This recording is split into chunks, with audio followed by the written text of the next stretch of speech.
boyoka wapi Joseph Kabila alobi lingala, boyoka wapi Mzee aloba lingala, boyoka wapi Mobutu aloba Swahili, boyoka wapi Kasavubu alobi Chiluba. Le chef d'état-major général de la République du Rwanda était dans ce pays. C'était lui le chef d'état-major de l'armée de FARDC, Forces armées de la République démocratique du Congo. James Kabarebe, séisme ya vérité, ndezo secoué la muka sikoyo. Tokoyeba nani BCBG, nani Mezomer, nani Tonya Tonya. Ezo ya, eza ebandela.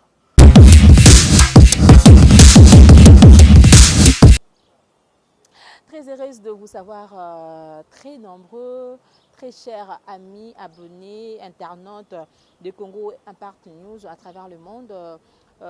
Vous, si c'est pour la première fois, d'abord, je me présente, je suis la Maman Africale Edouard et face les tableaux.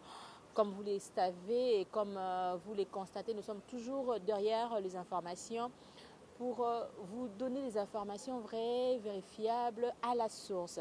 Voilà, pour aujourd'hui, nous avons l'honneur, ce n'est pas la première fois qu'ils viennent chez nous et ce n'est pas la première fois de s'entretenir avec M. Barkmos Kongolo, qui est le président de la dynamique de veille de la conscience patriotique, DCP en sigle. C'est avec lui qu'on va parler en long et à large tout autour de l'actualité.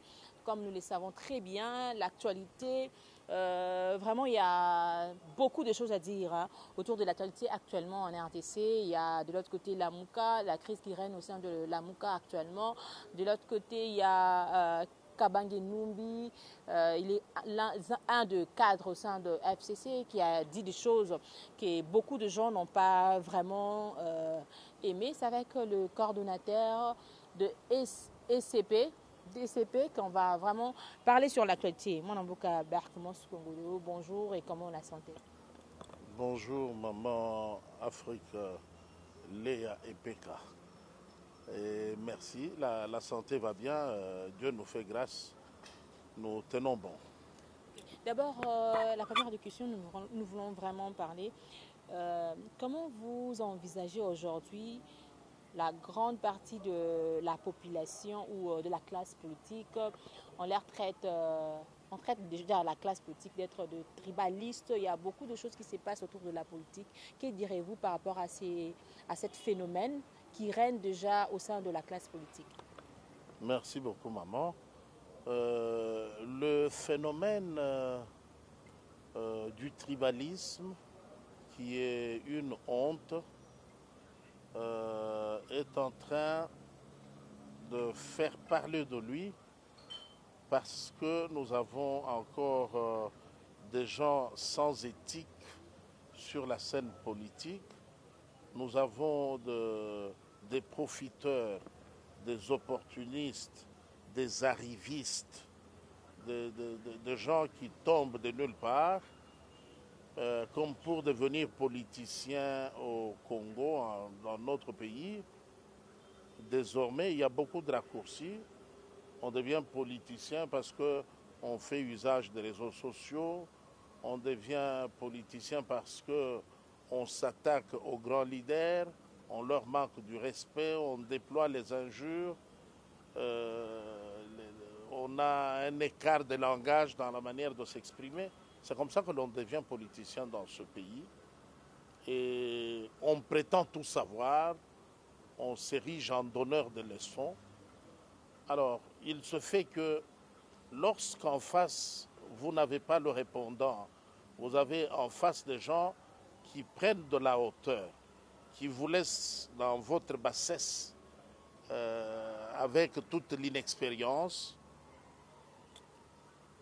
pour faire en sorte que les autres soient obligés de te suivre, tu peux te permettre de déployer tous les coups. Injures, si les injures ne te rapportent pas assez d'attention des autres, tu n'as pas le feedback, tu parles, c'est comme si tu as prêché dans le désert, personne ne fait attention à toi. Il faut essayer les moyens qui peuvent déranger les autres pour qu'ils te regardent. C'est comme ça qu'on peut tomber dans les antivaleurs, comme les tribalismes, les insultes, les injures, euh, les folles dépenses, l'impressionnisme, un accoutrement qui oblige les autres à te regarder. C'est tout un arsenal qui exprime le complexe de celui qui s'exprime. Donc, au niveau de la classe politique, il y a des gens qui ont un cursus.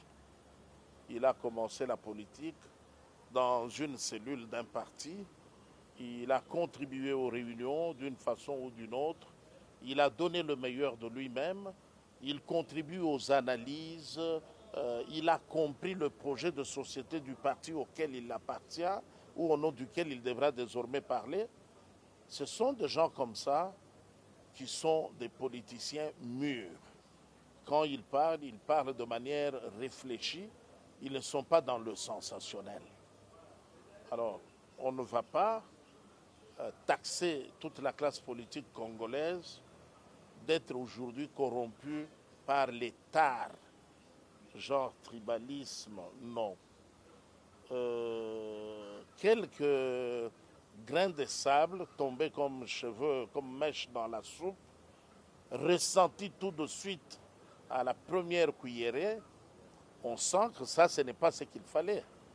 Donc, c'est comme ça que c'est trop gênant quand quelqu'un verse dans des tares, dans des antivaleurs de ce genre, tout de suite, ça retient l'attention de... Tout le monde est captivé, tout le monde est indigné, tout le monde est gêné.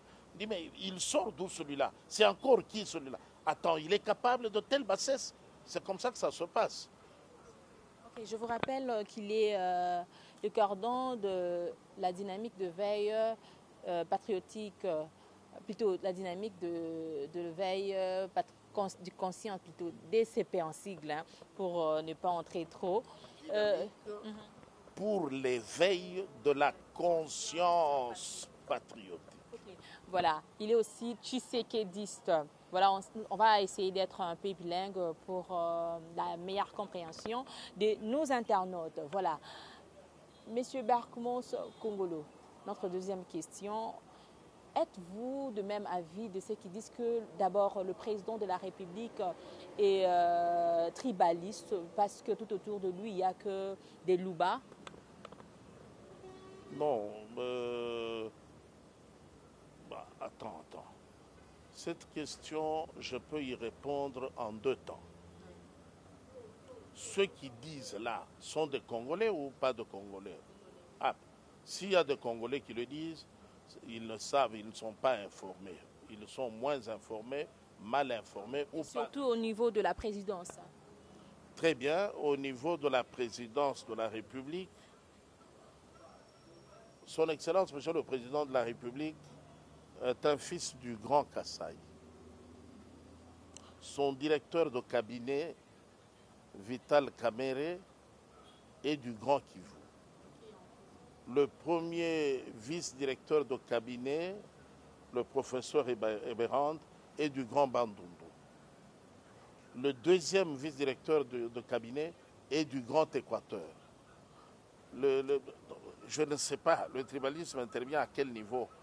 Quand le directeur de cabinet recrute, quand les directeurs de cabinet adjoints choisissent leurs collaborateurs, c'est le problème du chef de l'État. Ben, quelque part, je vous donne raison, parce que nous venons d'un passé assez chargé où nous avons tout vu. On a eu dans ce pays un président de la République qui est de l'Équateur, avec un directeur de cabinet qui est de l'Équateur. Jamais on a parlé du tribalisme. Nous avons eu dans ce pays un président de la République qui est Moussoaïli, son directeur de cabinet Moussoaïli. Jamais on a parlé du tribalisme. Mais pourquoi ça règne actuellement? Il y a le tribalisme bat vraiment son plein dans notre pays. Non, le tribalisme ne bat pas le plein.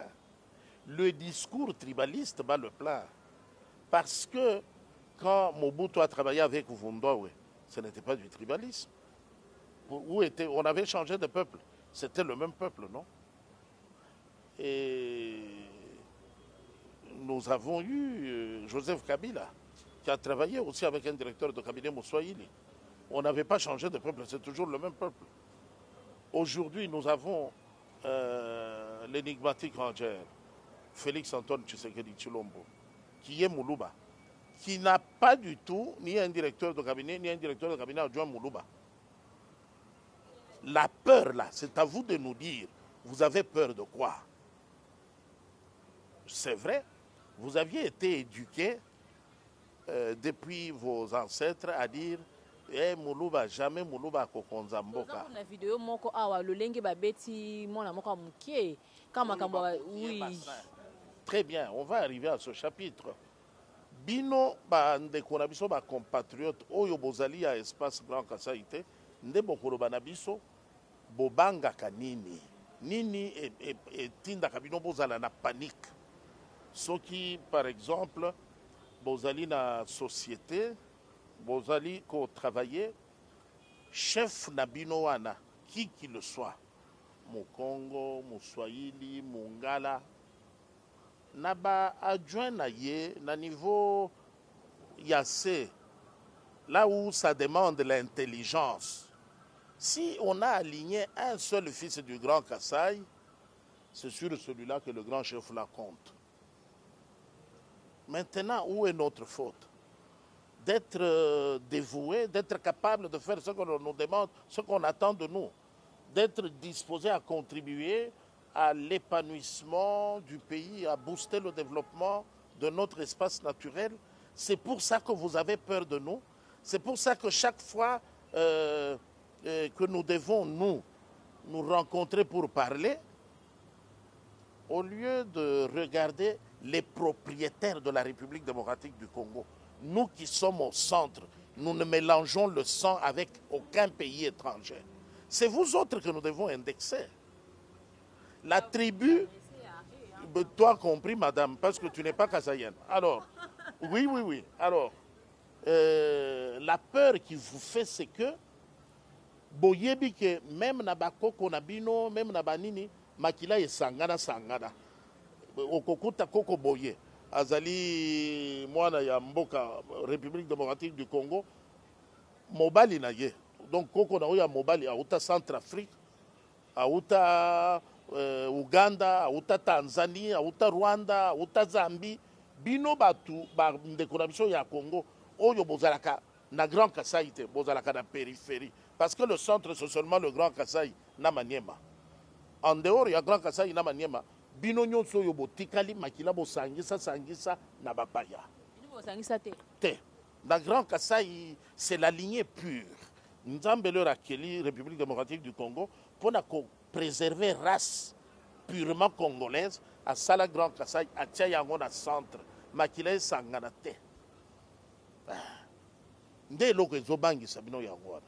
Maintenant comme bozo redouté que toya kolandela likambo ya makila métissage oyo keba toya kokota makambo mususu ba congolais mususu bakoma mal à l'aise. Bon race wana ya tomona mingi bakasanya bazaka pembe zaka ezako basangisa te.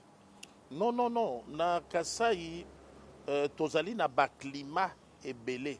Synthèse ya beauté oyo nzamba te kisangani périphérie epai bapaya bakotela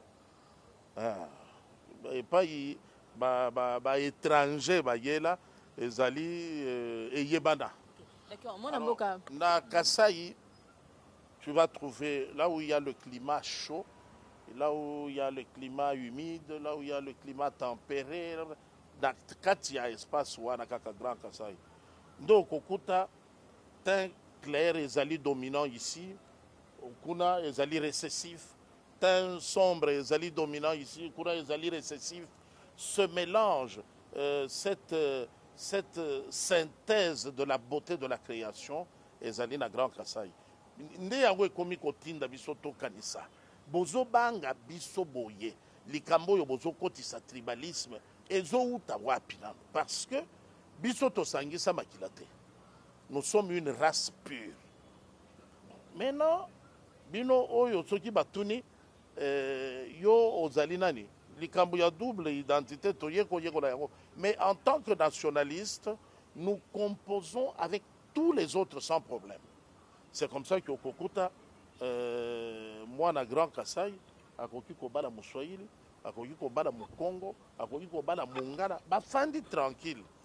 Matondi mingi ndeko ber commence ya mbotoko tapenza na masolo mosusu bamsusu bakoloba mingi bakoloba ete manière oyo tribalisme bandi ko zwa penza esika nango na mitema ba congolais na ndenge tomona ki ba otumbi ba bomi bandeko na biso mapasa mibale tomoni susu koto nde babuki mona na bassin ezali nzela te kosala kokota penza na balkanisation oyo ezali plan ya monene ba occidentaux ba prépara. Bon, il faut toloba boye. Aujourd'hui, makambo mususu ezosalema ezomérite importance te kasi moyen moderne ya communication nde esali ke makambo wana eyebana na lombangu penza. Avant, quand on a brûlé nos jumeaux dans le Congo central, ezali kambo parfois ekokaki koyebana après 3 ans. Mais avec les moyens de communication modernes, Internet, esalemi dans les 10 minutes qui suivent mokili mobimbe yebi. Moi, na wana babuki ye bassin. Na batu, ceux qui bameli bangi. Parce que ceux qui le lot tozolobela makambo ya tribalisme, il faut qu'on yeba que dans la classe politique, ba porteur ya antivaleur wana ba yebani.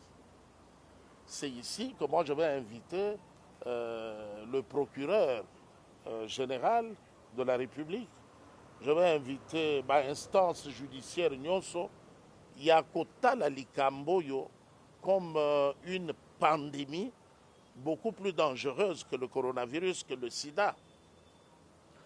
Que jusqu'aujourd'hui, je crois que les dispositions sont prises. Un individu comme Kabange Numbi, je ne veux pas imaginer un seul instant qu'il a encore le projet d'entrer dans sa chambre pour dormir. Je crois que ma propos vexatoire, ou xénophobe, a outaki ko développé, à moins que tous allez sur la justice indépendante. Je doute beaucoup na eleko yo ya état de droit.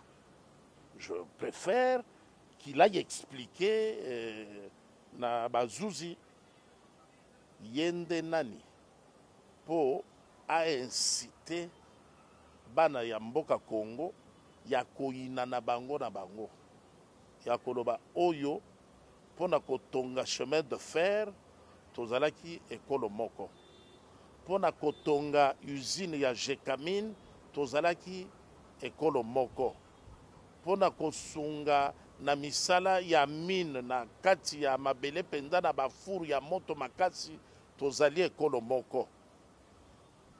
Melelo awo muyibi ebandi o etuka ya Katanga epai minéraux ezobima en cascade, en catastrophe, en grand nombre, de manière incontrôlée, bafutaka pa kote, bafutaka l'état ata infranté. Mwana mobali oyo Kabange Numbi pona a distraire biso na makambu ya mutu ya lokola muyibi boye ya minéraux akayi kosala mwa discours moko dépassé oyo ridiculiser ye na kamwende ngaza lisusu na mandefu te na tunaki na ordre de médecin balobi ba yebi yete. Alors je préfère bazouzi basunga biso pona mwana mobali wana aya ko justifier nanu ba propos oya tenaki avec gouverneur comme témoin. Et puis qui ne dit mon consent, gouverneur a lobby et loko mon côté, donc bazouzi ba yebi ndenge nini ba ko interpréter likambwana. Alors ba fait oyo tozomona oyo nazoloba ezali kosalema ba fait isolé kasi mupepe ya nouvelle technologie ndezomemela biso yango na lombangu. Une chose est certaine, jamais et alors jamais okokuta na grand Kasai Mobimba, Lomami, Sankuru, Kasai, Kasai central, Kasai oriental, jamais okokuta buzoba ya boye salim. Jamais. Que moi na ya Kasai, parce que les Kasaïens ce sont des travailleurs. Et Zali Batou, bayebi ko fanda. Soko otali bien, Kasaïen pas union soit kendaka. Namboko yo. Ngipe lo lendo bato Kasai ko sa teke ba betaka bango. Lolendo ça veut makila na biso nde azwi ebonga bo mo tene soto na ezali ko inciter pe bato bakoma na haine contre bino. Maman, soki totongi ndako epa na bino wana nde lolendo. toye pa na bino tosombi mabele totongi tobongisi mboka banani nde bazalaka bababa ekolo ya bababa na mboka na biso eza ekolo nini nayebi yango te biso nyonso tolobaka nani nde aza monoko koleka maréchal Mobutu Sese Kumbwendo wazabanga nani asala makelele na mboka oyo koleka ye mpona nini tolobela tribalisme te leur Kasavubu azalaka mokonzi ya mboka toyebaki Kongo ya leta leur Mobutu azala mokonzi ya mboka oyo biso nyonso tokomi koloba lingala ekoma langue kutu ya armée leur musée akoti awa na bakadogo takupika masasi takupika masasi Swahili leur Joseph Aye kozwa bokonzi po baengage yo na mosala bazotuna eske olobaka Swahili olobaka Swahili nini ya est ou bien ya Katanga bon tu dois faire un effort Swahili leur qui a parlé du tribalisme mais lelo vous avez un démocrate un fin démocrate né Azara Biloko Wanate il parle quand il s'exprime au peuple congolais il le fait en français parce que c'est la langue officielle, il y a la constitution indima, et puis il le fait dans la langue locale, le lingala. Monokoyo et Maka, Nakisasa et pas Yafandi. Malgré ça, bino bozomo nakaka tribalisme na simawana. Boyoka wapi Joseph Kabila alobi lingala. Boyoka wapi Muse aloba lingala. Boyoka wapi Mobutu aloba Swahili. Boyoka wapi Kasavubu alobi Chiluba. Pona nini boloba tribalisme te. Alors, il y a un problème avec nos compatriotes, c'est que on ne jette la pierre que sur l'arbre qui porte du fruit. Et plus l'arbre monte, plus il attrape le vent. Donc, oyobino bomona kalolendo, ça veut dire il faut totambola, totie putulu na mutu, il faut neti tozo solo la boye. Na pesa yanga likanisite soki otuni motuna na loba lokola moto aza kolenga aza kobanga wana nde lolendo te mais soki na lobi maye nazali nango convaincu wana ekomi lolendo.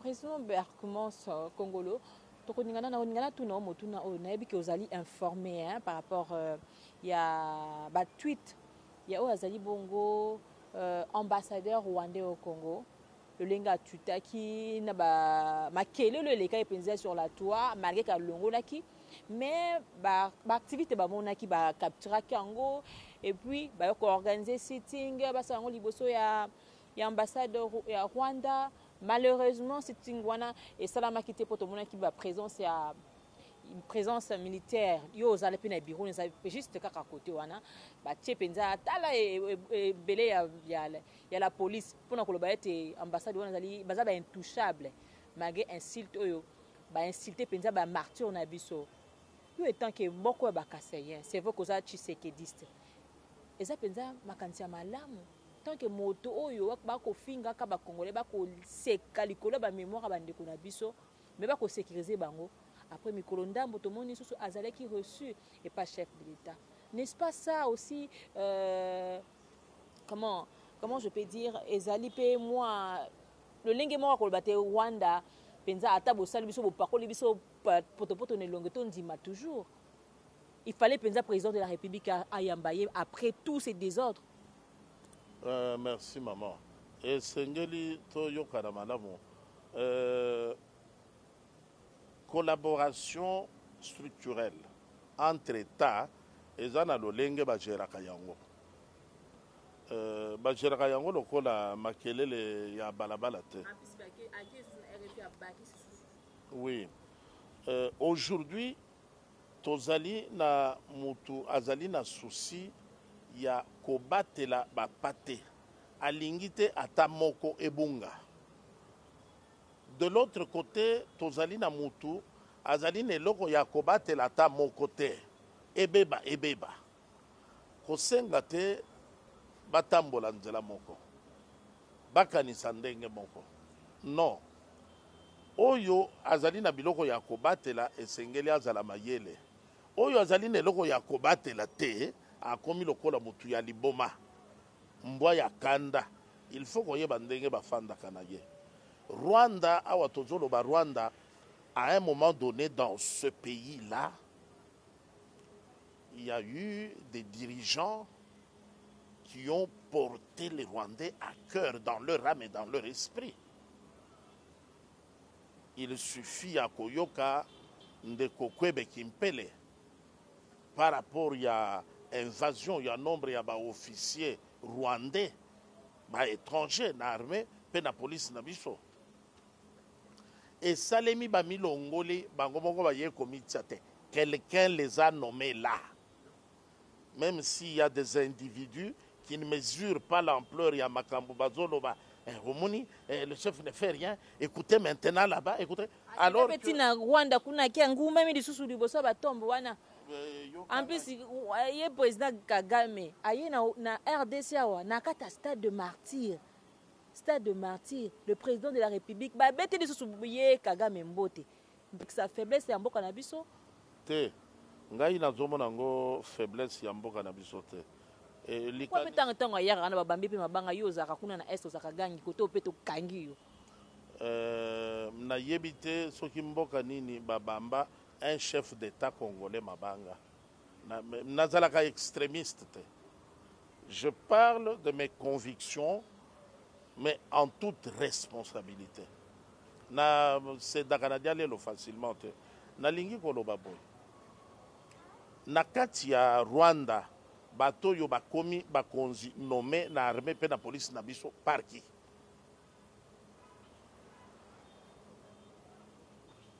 Par qui? Actuel président. Non.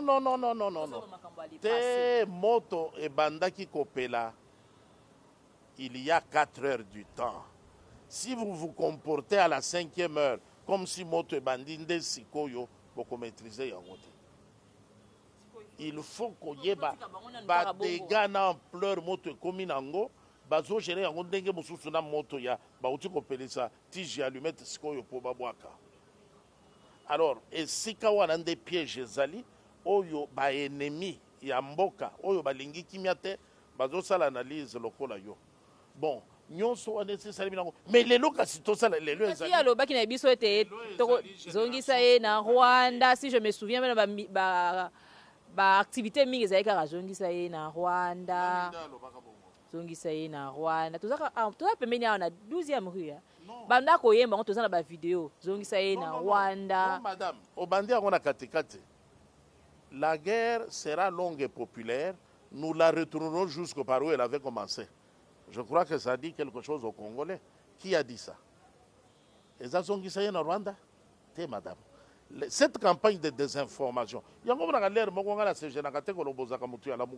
parce que journaliste seulement comme ça maloba na biso na ba auto yebi biso tozala bato penda ya terrain na kata IDPS ezala IDPS ezala PPRD ezala MLC biso za partout SID biso za ba journaliste bato te yango naza koloba direct par rapport à l'information nga na yebi. Très bien, ba téléspectateurs ndeba komona que à partir ya moment na bwaki moi eloko ba komona émission siko ezo évoluer ndenge mususu nazo loba boy muto ya loba tokobunda bitumbo tokozongisa ngo esike bandaki ekozala longue et populaire. Et l'Obama, après le 1er août 1998, ezala Fachi, président de la République, maintenant lecture biaisée ya banguna ya mboka ezali yakobo sala nyonso wana toyokaka zongisa ye na Rwanda zongisa ye na, comme pour dire c'est une histoire qui vient de commencer aujourd'hui. Lokuta na bino tokotike la bino tenté tokotike la bino tenté 98 depuis 98. Le chef d'état-major général de la République du Rwanda était dans ce pays. C'était lui le chef d'état-major de l'armée de FARDC, Forces armées de la République démocratique du Congo, James Kabarebe, avec Fachi, Biloko Moussousou Mama Keba. Mais d'autre part, il faut comprendre que République du Zaïre, Lolenge Zaïre Kende, le maréchal Mobutu a combattu déjà na pourquoi il y a beaucoup de zinaïe. Et donc, biso bamususu tolobaka pona kobuka manga etela bokoki koningisa nzete manga ekokweya okoki kobwaka mwa libanga muke manga wana ekokweya bongo yo kokende kozwa misile mpo obuka manga ekotela se koza na posa kolia manga wana te kasi soki oza na posa te misile obebiseli nini. Madame, je vais te dire que ce qu'il se passe aujourd'hui avec des marches wana ya sit-in et que Mokonzi Mboka ayambi ambassadeur du Rwanda, mais justement il fallait ça. Parce que si l'ambassadeur a une explication à donner, c'est à son excellence, monsieur le président de la République. Il est accrédité auprès de celui-là. Il n'est pas accrédité auprès de ceux qui font le sit-in. Vous vouliez quoi? Que leur balobi basa la sit-in, baloba la police bofanda na ndako. Peuple bokende oyebi opération toyebi ndako lere bandaka ndenge nini sokaka wana ezalaki opération toyebi ndako. Mais par rapport à un diplomate sur notre sol, je crois que pour autant que la démarche était officielle dans une zone sécurisée, bah pesaki autorisation ya marche et pourtant, le président de la République a promis que Moutonion surtout a la liberté à s'exprimer. Moutonion soit la liberté à s'exprimer et la cité que Moutonion soit la liberté à déranger liberté à moninga.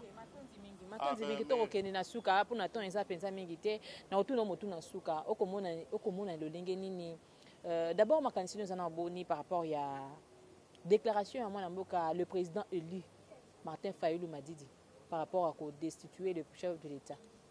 Et puis, pour occuper sa conseil nini face à la crise de la Mouka, babi baza mingi baza ba hypocrite na kati ya la Mouka. Non, non. Séisme, il y a vérité. Mentez, il en restera toujours quelque chose. Séisme, il y a vérité. Ndezo secouer la Mouka sikoyo. Tokoye ba nani BCBG, nani mezomer, nani tonya. Ezo ya. Eza ebandela. Ndeko Martin Fayulu, olobi président réellement élu. Président réellement élu. Il faut achever. Président réellement élu par les rêveurs. Oui, le président réellement élu par les rêveurs et le peuple virtuel, c'est celui-là qui nous amène dans la virtualité, dans le monde imaginaire. Bon, lui dit quoi? La question était qu'il veut... Non, il a sorti la crise. Il faut qu'on destitue l'institution. Mais c'est lui le président. On doit le destituer encore. Vous dites que c'est lui le président réellement élu par l'électorat virtuel et les rêveurs. Bon, maintenant, il veut qu'on le destitue. Il a déjà trouvé un successeur. Lui, c'est lui. Quand il y a le président, quand il y a des choses qui ne marchent pas, c'est lui qui doit nous expliquer. Parce qu'il n'a pas encore renoncé à son fauteuil. C'est à lui de nous donner les explications sur ce qui ne marche pas. Maintenant, il vient s'adresser à qui? Pour que qui donne les explications? Qu'il se taise, qu'il avoue maintenant. J'étais pris par l'ivresse du rêve de l'élection présidentielle. Maintenant, je suis à ma fin. Je me rends compte que tout ce que j'ai fait n'a produit aucun effet, à part détruire, entamer la crédibilité de certains peuples du pays par des antivaleurs.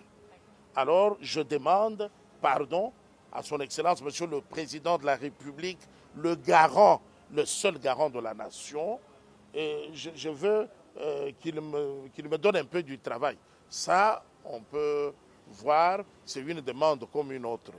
Mais prétendre que lui peut se substituer à la Cour constitutionnelle. Il peut, lui, s'autoproclamer procureur général de la République pour mettre en accusation le garant de la nation. Dites-moi, on est sur quelle planète? Un grand merci à H. Veta, mais j'aimerais bien, pour tout cas, un mot de la fin. C'est vrai que Mataki, Tomati, Tokiti, un mot de la fin, et puis message dans le adressé à Kabange Mimbi. Merci beaucoup. Message oyo ngai na ko adresser na bana mboka République démocratique du Congo, bandeko na ngai, totala ndenge nini tokoli na bisika tobotami, na ba kelasi totanga, na ba église epai tokendaka kosambela, na ba magasin, na ba wenze, na ba zando esika tokendaka kosomba to koteka, na mibembo tokendaka tomataka ba bus, ba camion, ba avion, ba train, ba bateau te ekolo ya mutu. Nayebi kaka kombo na ye, nayebi aza ndeko na ngai, azali camarade na ngai. Ndenge moko na église, nayebi oyo azali frère, oyo azali sœur. Nesika ya musala, azali collègue, collaborateur, collaboratrice. Esika tozo voyager, tokei, biso nyonso toke destination moko. Likambo oyo ya tribalisme eye pona ekabola biso pamba. Eza biloko baye bazali kobundela mabumu na bango, balingi ba utiliser biso pona bakoma na ba fin na bango. Ndeko boko ya na mutambu wana te, tozala na bokebi, mukongo, muluba, mungala, muswahili, tozali bandeko. Tozala bandeko moko, Kazabu wa dirigeant mboka aza mukongo, Mobutu a dirigeant aza mungala, Muzena Joseph ba dirigeant baza ba swahili, jamais tolobela likambu ya tribalisme. Lelo bandeko na biso ya Grand Kasai. Là, le plaisir a été partagé. Je crois que tout le monde n'a côté naé a eu part naé à responsabilité et ça juste pour nous sensibiliser peuple mobimba congolais en général dans tous les quatre coins, botika tribalisme, tozali mboka moko mungala muswahili, tozali tata moko ezali mboka na yo, mboka nanga tozana na bolingo po ete intérêt na biso ezala plus pour na Congo, pour na émergence ya mboka na biso. To tika penza ba guerre wana ezali kosala bien te et kozala manière moko munguna koya kokota penza pona plan ya mabe oyo ezalaka ya kokabola Congo ekoka kokokisama. Topesi bino matodi. Encore merci na équipe mobimba ya Congo Impact News. On se verra très prochainement pour un nouveau numéro. Bye bye.